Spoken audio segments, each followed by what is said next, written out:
President Donald ট্রাম্পের নতুন অভিবাসন নীতির অধীনে এখন পর্যন্ত ৩১ বাংলাদেশি নাগরিককে ফেরত পাঠিয়েছে যুক্তরাষ্ট্র। ফেরত আসা বাংলাদেশিদের মধ্যে ৩০ জন পুরুষ ও একজন নারী। অভিবাসন সংক্রান্ত মামলায় হেরে যাওয়ার পরও যুক্তরাষ্ট্রে অবস্থান করছিলেন এবং বিভিন্ন মামলায় সাজা হয়েছে এমন ব্যক্তিদেরই ফেরত পাঠানো হয়েছে। রোববার পুলিশের বিশেষ শাখা ও বিমানবন্দরের ইমিগ্রেশন সূত্রে এই তথ্য নিশ্চিত হওয়া গেছে।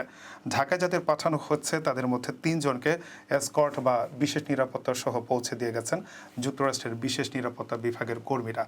বাকি বাংলাদেশিদের সাধারণ যাত্রীর মতো পাঠানো হয়েছে। সর্বশেষ গত শনিবার দুপুরে একটি চার্টার্ড ফ্লাইটে ঢাকায় পাঠানো হয়েছে ৫ বাংলাদেশিকে। ফ্লাইটটি একই ধরনের যাত্রী নিয়ে নেপাল হয়ে বাংলাদেশে আসে। পুলিশের বিশেষ শাখার একজন উচ্চপদস্থ কর্মকর্তা বলেন, বাংলাদেশি নাগরিকদের যাতে সম্মানের সঙ্গে ফেরত পাঠানো হয় এ ব্যাপারে শুরু থেকেই জোরালো কূটনৈতিক প্রচেষ্টা চালিয়েছে সরকার।